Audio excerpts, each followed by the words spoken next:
numérique, la communication demeure encore au centre de la vie. La radio-télévision nationale congolaise reste le vecteur de l'unité nationale. Les informations sur l'actualité de la République démocratique du Congo, d'Afrique et du monde, la culture, le sport, mais aussi les grands événements en direct sur la radio-télévision nationale congolaise. Les infos de dernière minute sur toute l'étendue du territoire national et partout ailleurs sur tous vos écrans.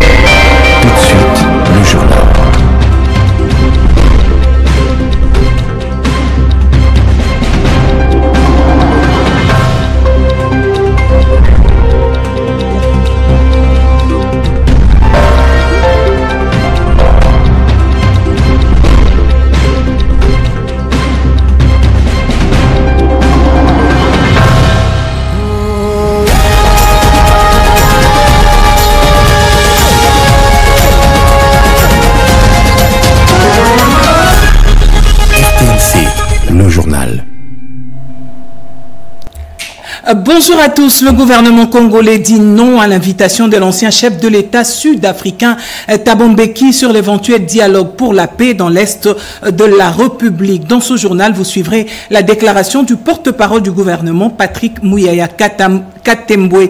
Et puis 600 ex-combattants ont été démobilisés dans la province du Tanganyika par le programme de désarmement, démobilisation, relèvement communautaire et stabilisation. Des images à suivre également dans ce journal. Madame, Messieurs, bienvenue à toutes et à tous. La campagne agricole est effective à Kinshasa. Le chef de l'État place l'agriculture parmi ses priorités, d'où il a procédé hier jeudi 28 août au lancement de la campagne agricole 2025-2026 à Menkao, dans la commune de Maluku, devant plusieurs autorités politiques et coutumières. Les détails avec Rachel Photo. La revanche du sol sur les sous-sols n'est pas qu'un simple slogan pour le président de la République, Félix Antoine Tshisekedi Tshilombo. Le chef de l'État a lancé ce jeudi 28 août la campagne agricole 2025-2026 à Menkao, à l'est de Kinshasa, dans la commune de Maluku. Accueilli par une vive ovation de la population et des partis politiques présents, le chef de l'État Félix Tshisekedi a donné le go du début des travaux agricoles dans les différentes provinces de la RDC.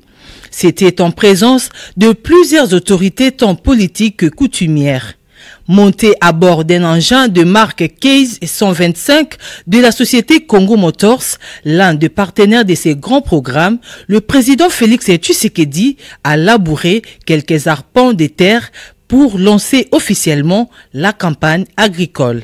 Bien avant cette cérémonie de lancement agricole, plusieurs discours ont marqué cette importante manifestation organisée par le ministre d'État, ministre de l'Agriculture et Sécurité alimentaire, Moïndo Nzangi, sous le haut patronage du chef de l'État, Félix Tshisekedi, partant du slogan « La révolution agricole agressive ». Le patron de l'agriculture a, dans son discours, salué l'implication personnelle du président de la République dans le secteur de l'agriculture, dans le but de nourrir durablement les Congolais. Je voudrais vous dire, ce jour de lancement de la campagne agricole 2025-2026, que notre pays a une chance particulière, celle d'avoir un président visionnaire. Il a mobilisé les fonds de tous les bailleurs de fonds qui existent, la Banque mondiale comme la Banque africaine de développement, comme il vient d'être dit ici. Il ne s'est pas arrêté là. Il a fait une commande colossale des engins agricoles, les tracteurs que vous voyez devant vous. Il est maintenant de notre responsabilité en tant qu'exécutant de faire notre part. L'agriculture, c'est la priorité, puisque personne d'entre nous ici ne peut faire 2 jours sans manger. Donc nous sommes obligés tous les jours de recourir aux produits de l'agriculture. Les agents de l'agriculture ne doivent pas être la risée du monde. Ils doivent être valorisés.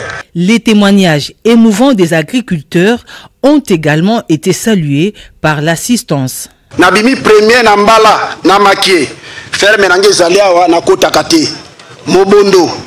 Chef na komi koluwe. Na yango. Bato bazana simana yo. Toyebi bango bazapiao. Ba kolo mobondo. Baya kozwa bango tala ba tracteur akitoko pesi biso. Tozana posa to banda usala musala na biso.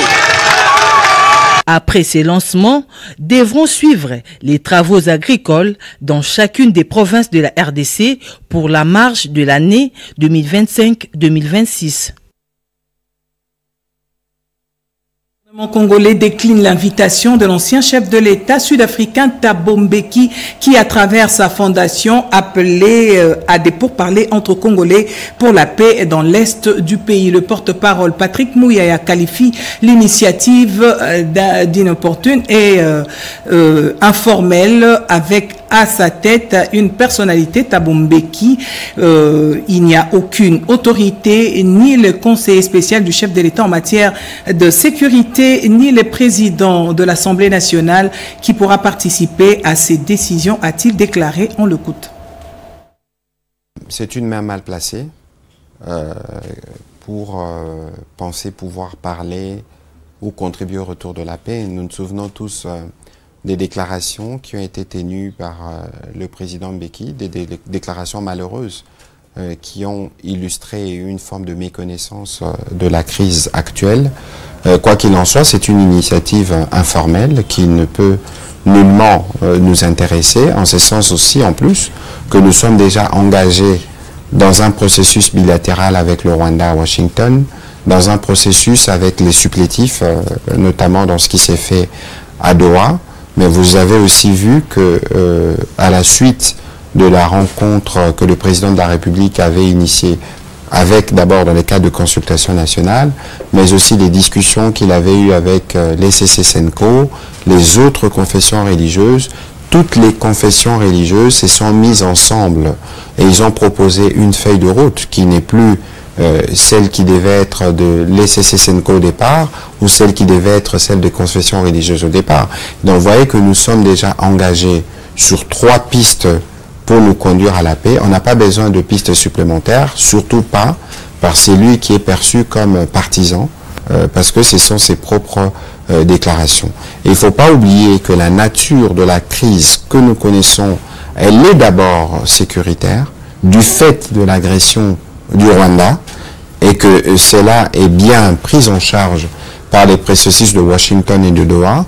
En interne, vous avez vu que dans les derniers gouvernements qui est sorti, il y a déjà eu un début d'ouverture à ceux qui étaient dans l'opposition ou dans la société civile, mais qu'il y a d'autres démarches qui sont en cours et donc l'initiative de l'Afrique du Sud est pour nous inopportune. De l'Université pédagogique nationale pour appropriation du narratif congolais par la jeunesse. L'objectif était de permettre à la jeunesse universitaire de s'approprier les fondements et enjeux stratégiques de l'accord de paix signé entre la RDC et le Rwanda dans une perspective responsable. Pour parler de l'accord signé entre la RDC à Washington et le Rwanda, c'était d'abord leur relater l'historique de notre pays. Parce que notre pays a connu des temps forts qui constituent sa mémoire. Si on n'en connaît pas, on ne comprendra pas le bien fondé de cet accord.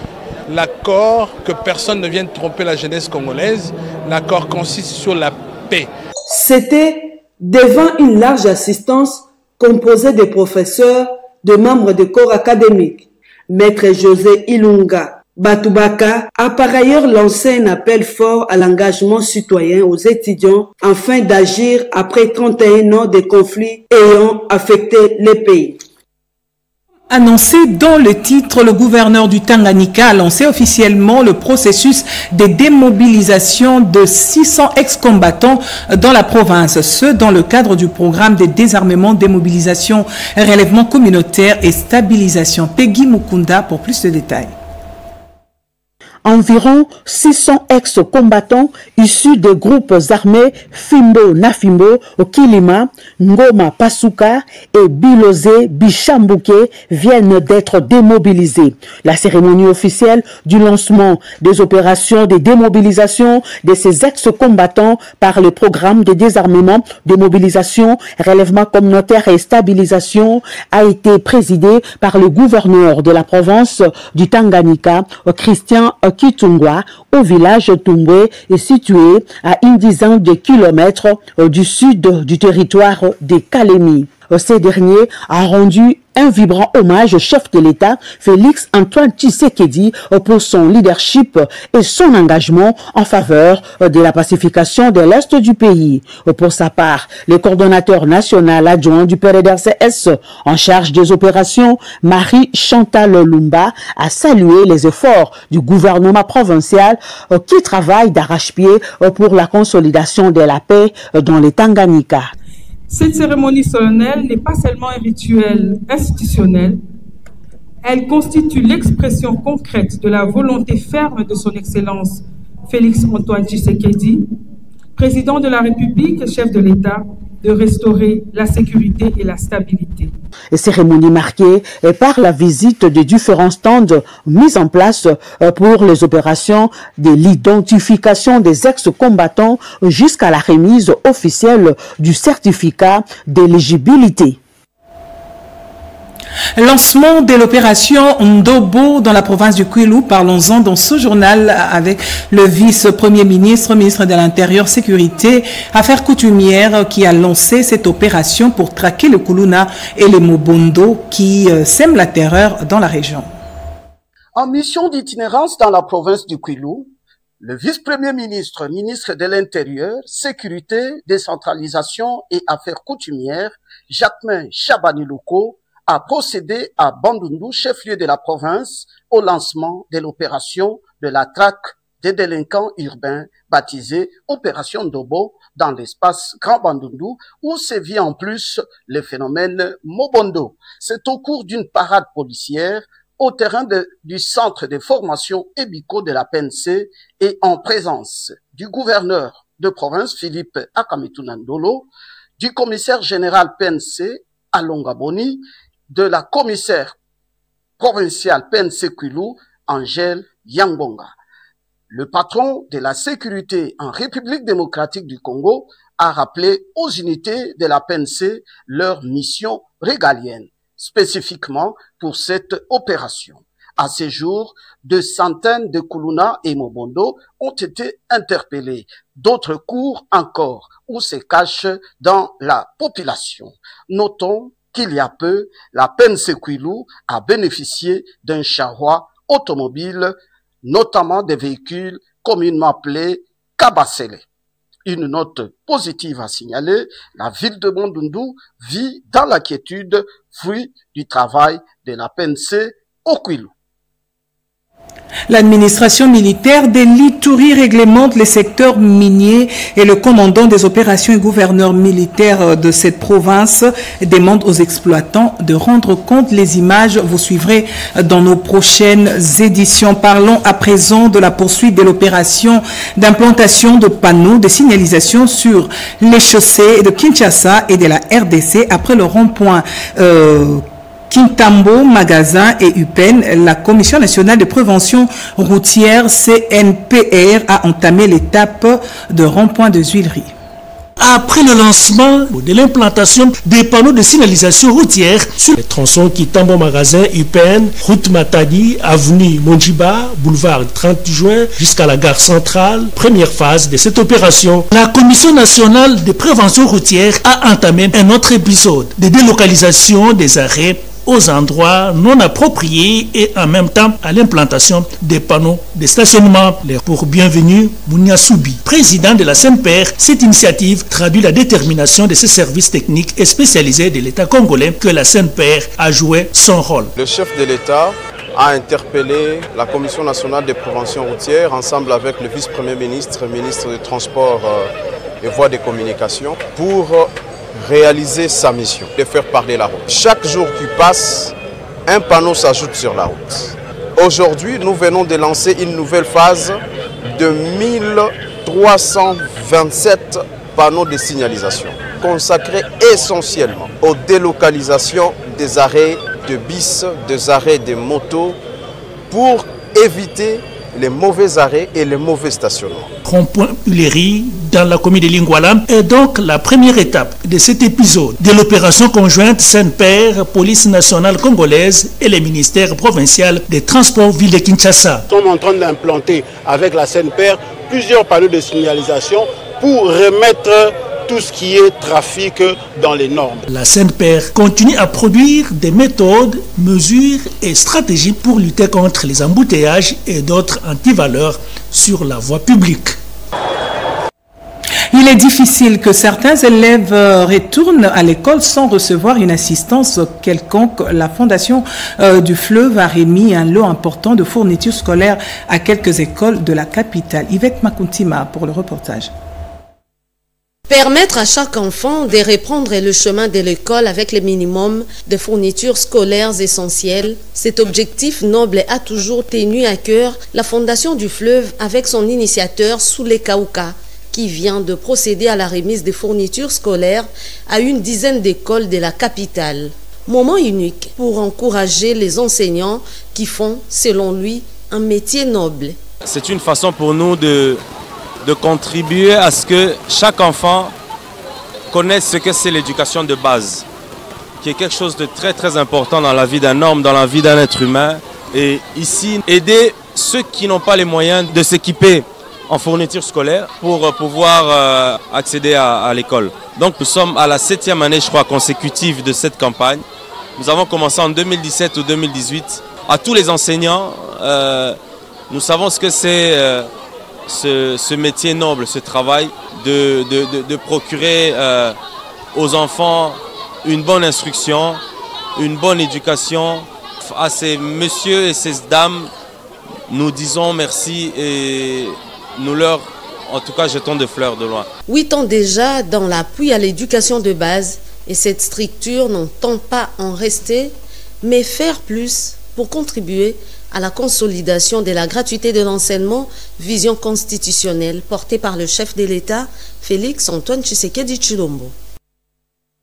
La promotion et l'accompagnement de petites et moyennes entreprises passent par la formation et coaching des acteurs dans l'entrepreneuriat. Le secrétariat général au PME a signé un protocole d'accord avec l'entreprise Network. Cédric Kenina et Fiston Mounoma ont signé ce reportage. Une petite et moyenne entreprise qui naît le matin et le soir disparaît, une fragilité constatée et qui impacte sur la création d'une classe moyenne. Il faut donc des accompagnateurs formés pour un entrepreneuriat périn. C'est ce qui justifie d'ailleurs ces protocoles d'accord signés entre le secrétariat général à l'entrepreneuriat, petite et moyenne entreprise et la structure Network. Nos missions, c'est la promotion, l'encadrement, la protection des PME et des entrepreneurs. Donc, si nous signons notre protocole avec NACDE, ça veut dire que NACDE va travailler avec nous dans ce sens-là. Quand vous êtes dans l'informel, le travail que vous faites, qui le reconnaît?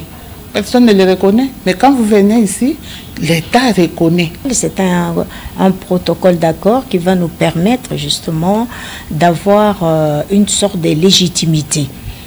Aujourd'hui, dans notre pays, tout le monde s'est dit coach, tout le monde s'est dit formateur, tout le monde fait n'importe quoi. Et donc, nous, on n'a pas voulu commencer à faire le travail sans venir auprès de la personne du ministère qui est digne, qui peut reconnaître qui nous sommes. Donc, nous allons aider le ministère à atteindre les objectifs qui lui ont été assignés par le président de la République, à savoir faire des millionnaires. Outils de gestion et diagnostic, des leviers sur lesquels devront s'appuyer les formateurs pour une thérapie de choc pour pérenniser l'entrepreneuriat en République démocratique du Congo. Le ministre d'État en charge du développement rural a échangé avec la délégation de l'intersyndicale de son ministère. Au menu, le manque des infrastructures adaptées, le problème des mobilités des agents, les primes en souffrance depuis plusieurs mois, ainsi que le vieillissement du personnel. Reportage. Le ministre d'État du Développement rural, ingénieur Grégoire Mouchaïl Moutombe, a réuni pour la toute première fois depuis sa prise de fonction la délégation syndicale de l'administration de son ministère. Une délégation conduite par le secrétaire général au développement rural. Le ministre d'État Mouchaïl les a demandé de diviser le ministère en 3 sous-commissions, c'est-à-dire la sous-commission infrastructure, eau et la sous-commission des coopératives. Question d'avoir une bonne visibilité du développement rural sur l'ensemble du territoire national. Cette délégation syndicale a apprécié la vision du ministre d'État du Développement rural et a aussi présenté son cahier de charges qui contient certaines revendications pour lesquelles le patron du développement rural devra s'impliquer. C'est une bonne vision. C'est là où nous avons dit, les visions qu'il a présentées, ce sont des bonnes visions de développement de travail pour le pays et pour le ministère où il est en train de diriger ces jours. La première des choses, nous avons parlé à l'excellence. Nous avons un personnel qui a vieilli au sein du développement rural. On doit avoir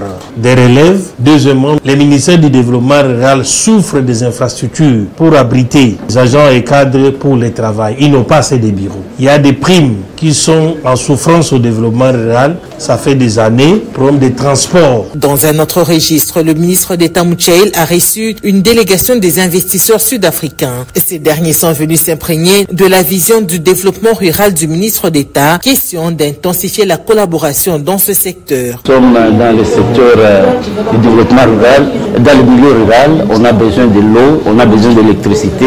C'est au ministre maintenant de nous déterminer ce qu'il veut qu'on puisse développer pour travailler ici en République démocratique du Congo. Parce qu'il a identifié aussi les projets pilotes qui doivent commencer dans le milieu rural et nous a fixé par rapport à ça. Le patron du développement rural, ingénieur Grégoire Mouchaïl Moutombe, qui travaille sans relâche pour la matérialisation de la vision du chef de l'État, Félix Antoine Tshisekedi Tshilombo, a prêté une oreille attentive à toutes ces initiatives visant à booster le développement rural. Le gouverneur de la ville de Kinshasa a de nouveau mobilisé les bourgmestres, le chef de quartier de la ville autour de la lutte contre l'insalubrité, les nuisances sonores et l'insécurité, ainsi que la réussite de l'opération d'éradication des marchés pirates le long des routes. Des précisions dans ce reportage.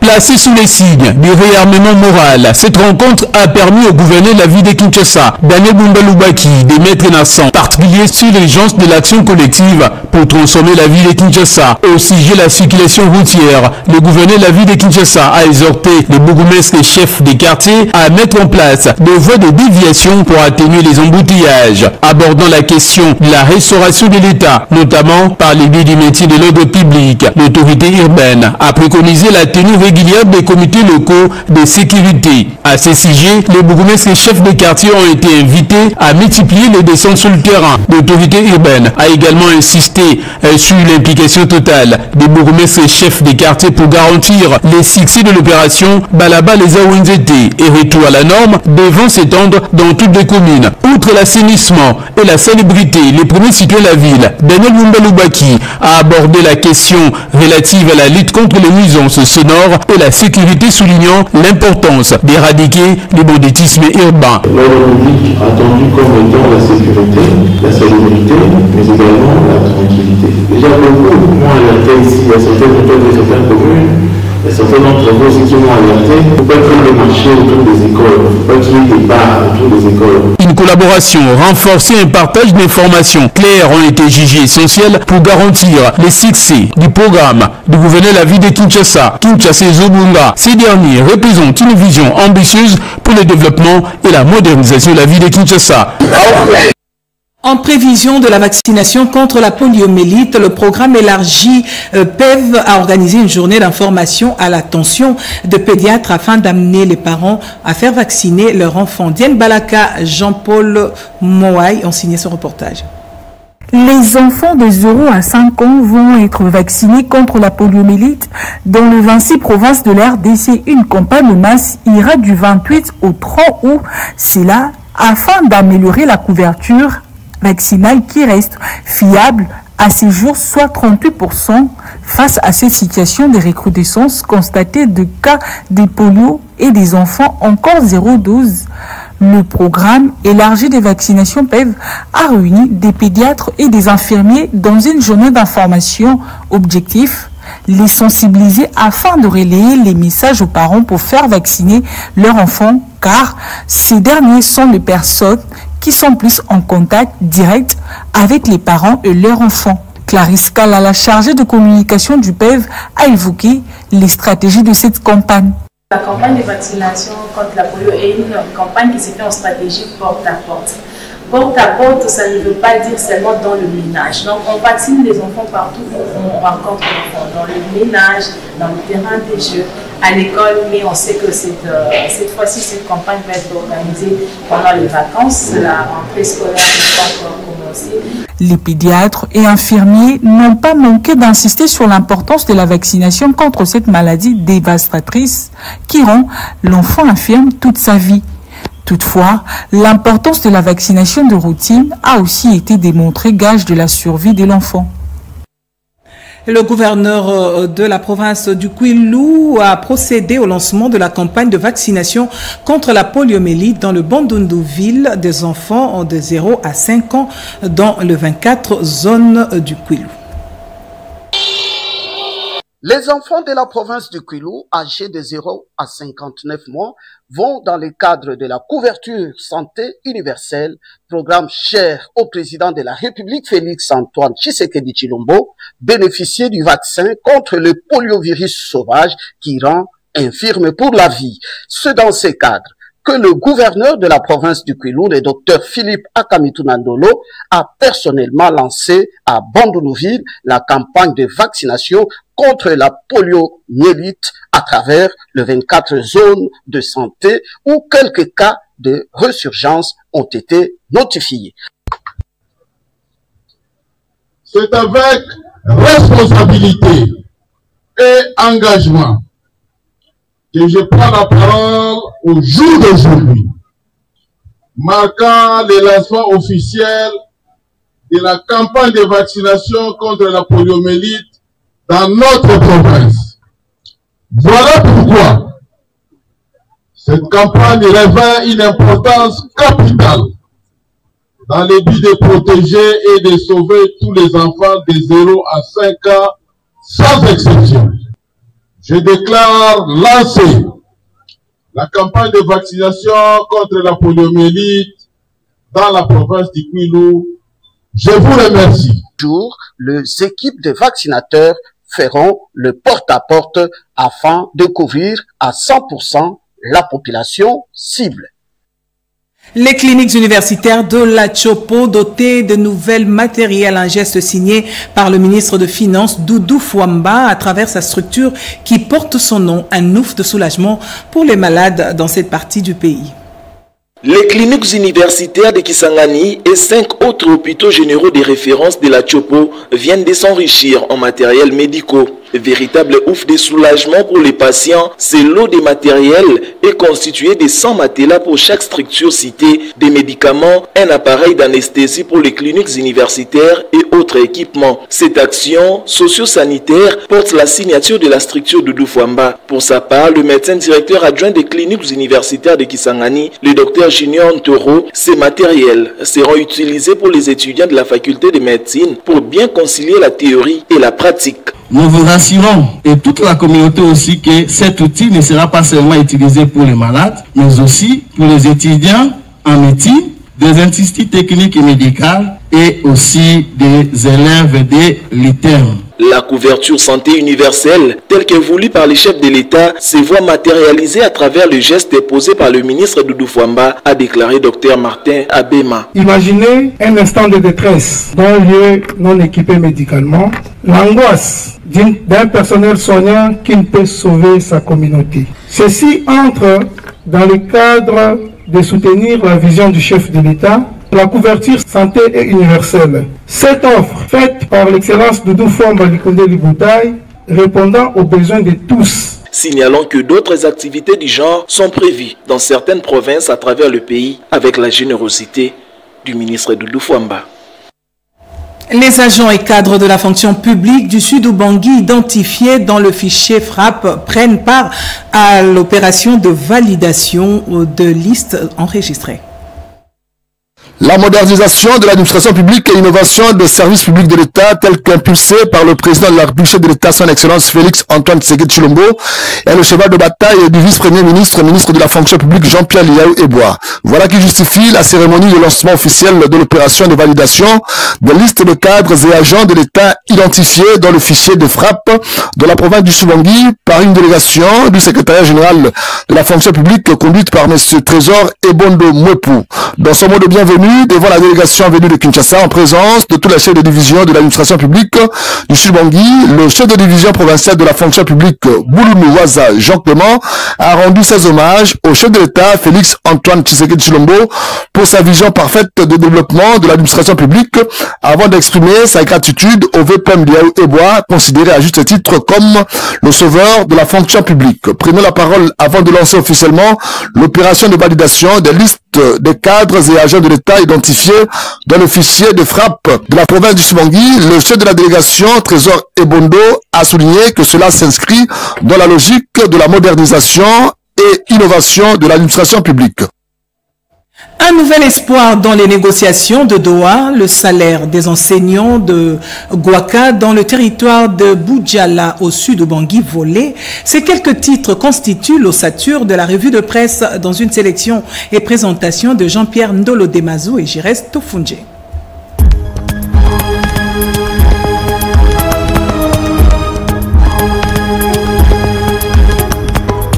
Bienvenue mesdames, messieurs à cette revue de presse du vendredi 29 août 2025. Crise sécuritaire en République démocratique du Congo, les négociations de Doha offrent un nouvel espoir, affirme la référence plus, alors que l'incertitude planait depuis plusieurs semaines sur les discussions directes de Doha entre le gouvernement congolais et l'AFC 123, une lueur d'espoir réapparaît dans la perspective de restauration de la paix et de la sécurité dans l'est de la RDC grâce aux signaux encourageants envoyés par les parties prenantes. Même si la libération des prisonniers telle qu'exigée par le mouvement rebelle reste à mettre en œuvre, l'acceptation par les deux parties de ce préalable constitue un pas décisif. La RDC, en répondant enfin à cette exigence, pourrait lever l'un des principaux obstacles à la poursuite des négociations.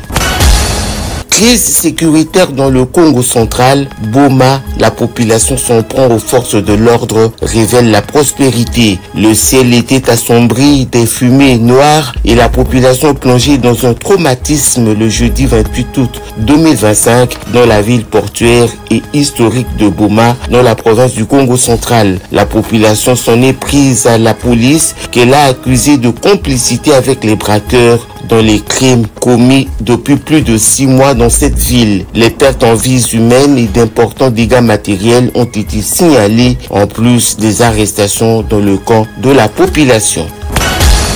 Chopo, 2 morgues d'une polyclinique attaquées par des inciviques à Kisangani, rapporte l'agence congolaise de presse. Les morgues de la polyclinique Récapi 1 et 2, situés respectivement dans la commune de la Chopo et dans la commune de Kabondo à Kisangani dans la Chopo, ont été la cible d'actes de vandalisme. À la morgue de la 10e avenue dans la commune de la Chopo, un délinquant a escaladé le mur de la clôture muni de scie à métaux. Il a sectionné à 2 reprises les câbles électriques qui alimentent la chambre mortuaire. À la morgue de la 18e avenue dans la commune de Kabondo, un groupe d'inciviques munis des armes blanches ont vandalisé la morgue lorsqu'ils s'y sont rendus pour récupérer par la force le corps d'un défunt pour l'enterrement.